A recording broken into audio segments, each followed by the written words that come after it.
janji di antara orang di masa lalu adalah merupakan hukum. Hal semacam ini juga berlaku pada umumnya di tengah-tengah masyarakat Batak.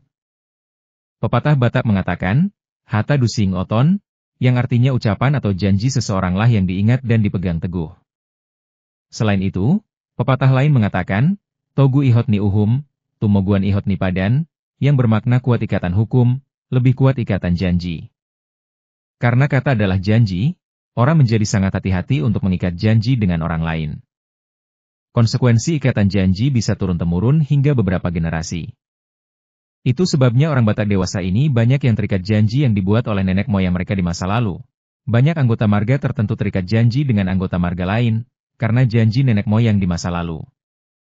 Sebagai contoh, nenek moyang marga Siregar Silali mengikat janji dengan nenek moyang marga Nainggolan Parhusip, di mana mereka mengikat janji bagai saudara kandung.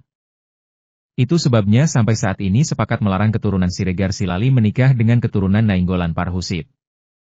Janji ini diketahui saudara kandung Siregar Silali, yakni Siregar Sormin, Siregar Dongoran dan Siregar Siagian, dan sepakat bahwa janji saudara kita adalah janji kita juga.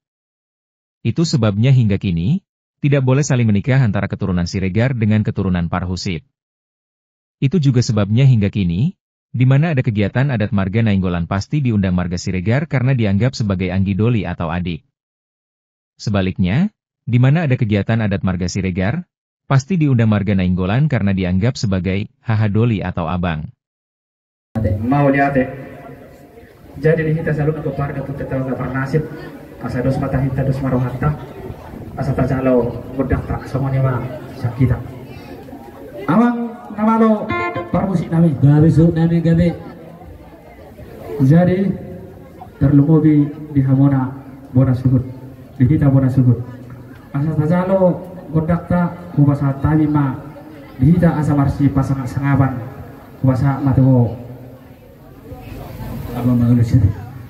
Boleh ate mah di domat tubuh nami Siregar narong nari hutaon, songoni nang hahaduli neng bulan, buru bere na hormati hami saluhutna, molo sian hami bunani hasuhuton, ngasadarohan nami amang pasahaton, tuhamuna dongat bunami narong nari hutaon, dot hahadoli dos marohamu di nalawang ulahon ulota, hupasaham matudamang, bay manading gandoli, boleh ate. Peristiwa terjadinya padan atau ikrar antara marga Nainggolan dan Siregar, bermula dari dua orang perempuan, yang satu adalah istri dari Nainggolan Parhusip dan yang satunya adalah istri dari Toga Siregar. Diceritakan, istri dari Nainggolan Parhusip merindukan kehadiran seorang anak perempuan di tengah keluarganya, sementara istri Toga Siregar sebaliknya merindukan kehadiran seorang anak laki-laki. Bagi istri Nainggolan Parhusip yang telah melahirkan beberapa anak, dan semua laki-laki, menjadi alasan baginya untuk mengharapkan seorang anak perempuan. Lain lagi dengan istri Toga Siregar, yang juga belum melahirkan seorang anak laki-laki, menjadi kekhawatiran tersendiri baginya, karena dia adalah istri yang kedua, sementara istri Siregar yang pertama, telah melahirkan dua anak laki-laki. Perlu juga diketahui, istri Siregar yang kedua ini, adalah adik kandung dari istri pertamanya, yang meninggal setelah melahirkan anaknya yang kedua. Dengan demikian, istri kedua Siregar menggantikan istri pertamanya dengan upacara ganti rere. Dikabarkan, istri dari si Parhusip dan Siregar mengandung pada waktu yang bersamaan. Tentu berbagai upaya dan doa dilakukan, agar keinginan kedua perempuan itu untuk mendapatkan anak sesuai dambaan hati mereka dapat dikabulkan Yang Maha Kuasa. Tiba waktunya, rupanya kedua perempuan itu ditakdirkan untuk segera melakukan persalinan pada saat yang bersamaan pula.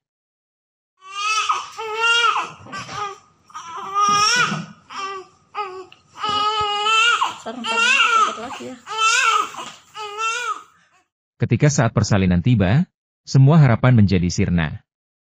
Istri si Parhusip tetap saja melahirkan anak laki-laki, dan istri Siregar melahirkan anak perempuan. Rupanya si Baso, wanita yang membantu persalinan mereka berdua adalah orang yang sama, sosok yang tahu persis keluhan dari kedua wanita itu. Dibantu sang si Baso, kedua wanita itu membuat kesepakatan, dan kedua anak yang baru saja dilahirkan kemudian ditukar. Anak laki-laki yang dilahirkan istri si Parhusip diberikan kepada istri Siregar, dan anak perempuan yang dilahirkan istri Siregar diserahkan kepada istri si Parhusip. Dikabarkan juga, tidak ada yang mengetahui peristiwa itu terjadi, selain 3 orang perempuan, yakni istri Nainggolan Parhusip, istri Toga Siregar dan si Baso, yang membantu persalinan mereka. Peristiwa besar itu ditandai dengan datangnya petir menggelegar, yang membuat seisi wilayah itu terkejut pada siang itu, karena suara itu memekakkan telinga, sampai membuat telinga seperti hendak pecah.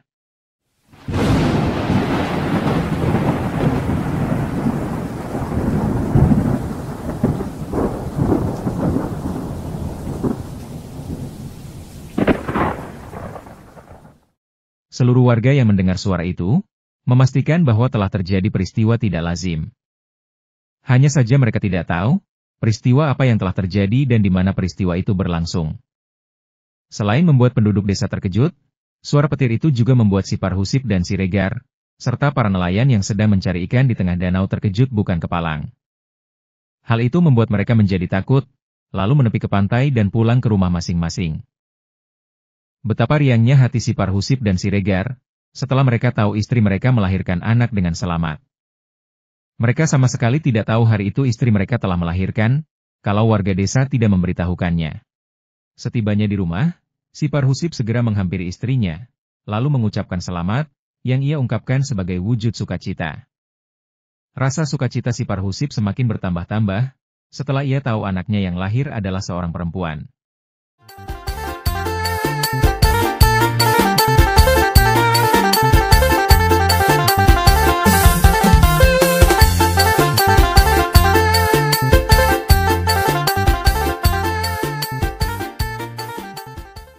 Tetapi, semakin ia memperhatikan anak itu, rasa sukacita yang sedari tadi menghiasi wajah si Parhusip mulai berubah. Ekspresi wajah si Parhusip semakin menunjukkan rona kecurigaan, ketika semakin ia menatap anak perempuan yang baru lahir itu. Melihat gelagat suaminya yang mulai curiga, istri si Parhusip mulai gelisah. Kegelisahan itu semakin meningkat dan berubah menjadi rasa takut, ketika tiba-tiba petir kembali menggelegar hingga membuat bayi perempuan itu kaget lalu menangis.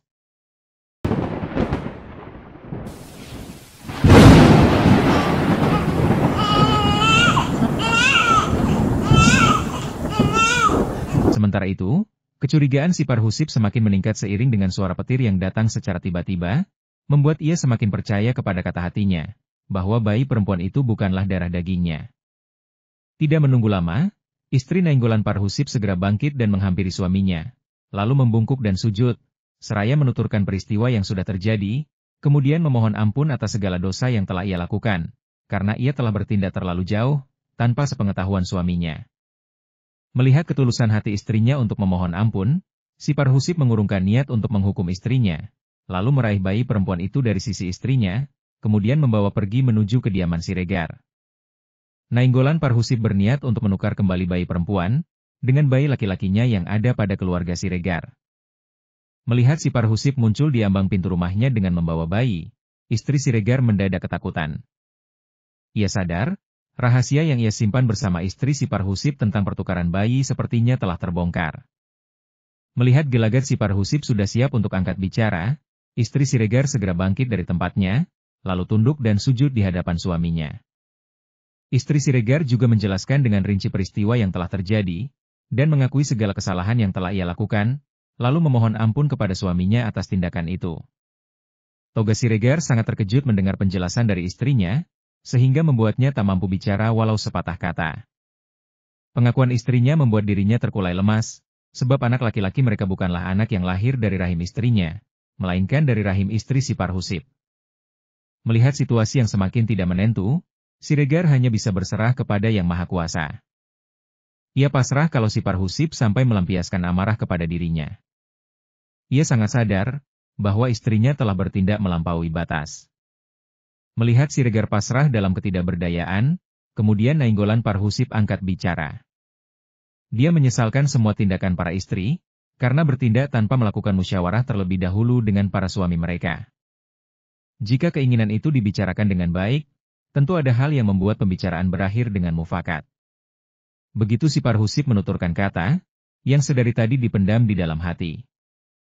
Kemudian Nainggolan Parhusip membuat pernyataan yang mencengangkan, bahwa sejak saat itu, Siregar harus menjadi adiknya lalu mengangkat sumpah, bahwa sejak saat itu pula, anak laki-laki keturunan Nainggolan Parhusip tidak boleh mengawini anak perempuan Siregar Silali, dan begitu juga sebaliknya, Anak laki-laki keturunan Siregar Silali tidak boleh mengawini anak perempuan Nainggolan Parhusip. Dan sejak saat itu, bayi laki-laki yang diserahkan si Parhusip kepada Siregar, resmi diberi nama Silali. Masih mendekap bayi perempuan Siregar, Nainggolan Parhusip melanjutkan pernyataannya, bahwa sejak saat itu anak perempuan Siregar menjadi anaknya, dan anak laki-lakinya sendiri ia serahkan menjadi anak Siregar. Mendengar pernyataan si Parhusip, Siregar dan istrinya menjadi lega, dan mereka berdua bangkit dari tempatnya secara bersamaan dan sujud di hadapan Nainggolan Parhusip, lalu menyatakan menerima sumpah sebagai sumpah bersama, dan menjadi sumpah secara turun-temurun bagi keturunan Nainggolan Parhusip dan Siregar Silali. Hingga saat ini, keturunan Nainggolan Parhusip dan keturunan Siregar Silali tidak ada yang saling menikah. Mereka sungguh menghormati padan yang telah dinaikkan oleh kakek moyang mereka. Dahulu memang hanya Nainggolan Parhusip dengan Siregar Silali saja yang mengangkat sumpah. Namun saat ini semua keturunan Nainggolan dan keturunan Siregar sudah bersatu dan sepakat, bahwa sumpah bukan hanya milik Nainggolan Parhusip dan Siregar Silali semata, melainkan untuk semua keturunan Nainggolan dan keturunan Siregar lainnya.